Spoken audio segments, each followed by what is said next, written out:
और मजे की बात, जो चिकित्सक हैं दुनिया जहान के, वो बहुत अच्छे हैं। हमारे ही तो बच्चे हैं। न जाने क्यों एक एटीट्यूड आ गया कि फिजिशियंस खराब है। अरे फिजिशियंस बहुत अच्छे हैं, फिजिशियंस हमेशा अच्छे होते हैं।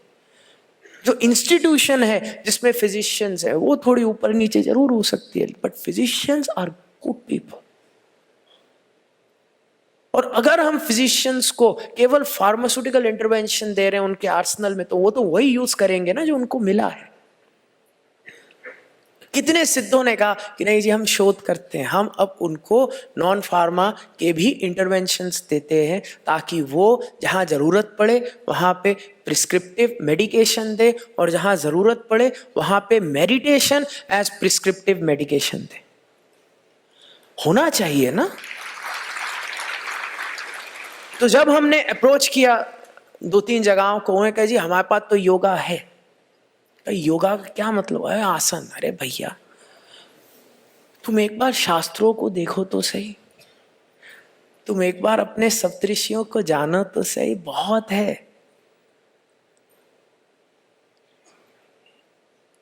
और फिर अमेरिका में 2019 में रिसर्च अपॉर्चुनिटी का मौका मिला। तुम अच्छे हो, तुम धम्मम शरणम गच्छामि समझते हो। और फिर हमने 9 महीने लगातार उनको एक शिव योग का साधना पद प्रदान किया। और 9 महीने बाद हमने पाया, हम देखना चाहते थे क्या होता है कि अगर हम सही तरीके से एक प्रोटोकॉल बेस्ड तरीके से बाबा जी के ज्ञान को एक व्यक्ति के जीवन में प्रोग्रेसिवली लेकर के आते। प्रोग्रेसिवली, क्योंकि बाबा जी ने जब हमें नॉलेज दी उन्होंने बहुत प्रोग्रेसिवली दी। बाबा जी ने कभी भी तुम्हें कुछ सडनली नहीं कहा कि बाल मुंडवा लो, कपड़े बदल लो, है ना। एक शिव योगी का तो समझ नहीं आता कौन है, दूर से हम लोग खो जाते हैं क्राउड में, क्योंकि 200% है ना। तो there is no sudden movement. शिव योगी बहुत ग्रेजुअली बनता है, धीरे धीरे धीरे धीरे तुम्हारी नींव बनती है, तुम्हारी जड़ बनती है। तो जब हमने शोध किया, हमने 11,000 लोग लिए। 11,000 लोगों में 4 सब्जेक्टिव पैरामीटर्स हम देखना चाहते थे। पहला था बहुत जरूरी जो हमें समझना था, वो है चिंता, एंजाइटी। और एंजाइटी एक बहुत मेजर पैरामीटर है आज की तारीख में। एंजाइटी सीवियर हो सकती है, एंजाइटी जनरलाइज्ड हो सकती है, एंजाइटी ही स्ट्रेस में परिवर्तित होती है। स्ट्रेस को ही फिर अलग अलग नाम दे देते हैं, पोस्ट ट्रॉमेटिक स्ट्रेस, ये स्ट्रेस वो स्ट्रेस। लेकिन तुम ऐसा सोच लो कि मान लो तुम चल रहे हो रात को,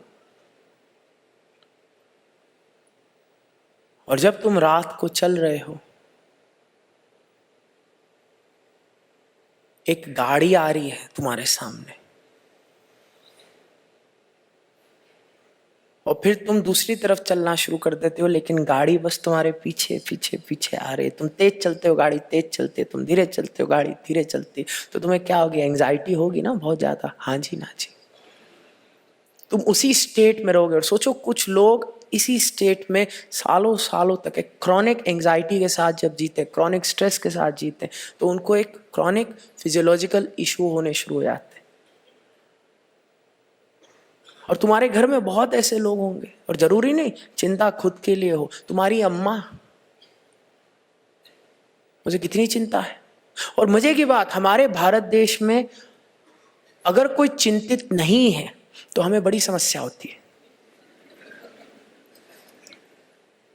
मां को चिंता है कि बेटे को एग्जाम की चिंता क्यों नहीं है, है ना। और वो आते हैं भैया इसको तो चिंता ही नहीं है। कब है एग्जाम? 8 महीने बाद।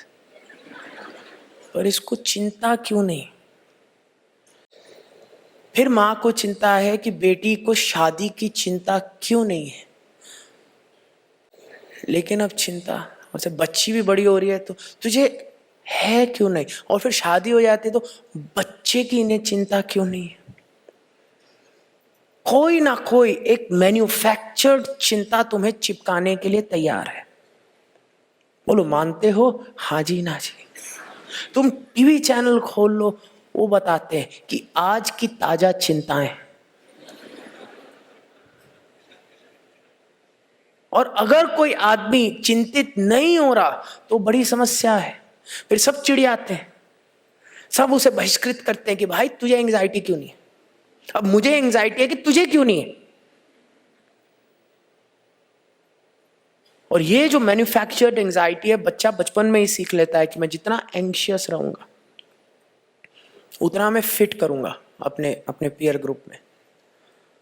और समस्या ये है जब एक आदत पड़ जाती है, फिर उस आदत से ऊपर कैसे उठे। तो हमें देखना था कि चिंता पे हम क्या प्रभाव डाल सकते। फिर हमने देखा डिप्रेशन, दुख, क्योंकि जब दुख होता है तो जैसा सप्तशती में मेधा महर्षि ने कहा, धूम्रलोचन, कुछ दिखेगा ही नहीं आगे, क्या है, एक मोटिवेशन नहीं है, होप नहीं है। और जब एक आदमी बिल्कुल ही होपलेस हो जाता है तो फिर वो खुद को हानि पहुंचाना शुरू कर देता है। और जरूरी नहीं हानि मतलब सुसाइड, स्लो सुसाइड भी होते हैं। स्लो सुसाइड का मतलब है सिगरेट पीते रहो, स्लो है पर सुसाइड ही है। खाना खाते रहो, स्लो है पर धीरे धीरे धीरे, प्रोग्रेसिवली। क्योंकि अगर होप है, खुद से प्रेम है, तो तुम खुद का ध्यान रखोगे। बोलो हाँ जी ना जी।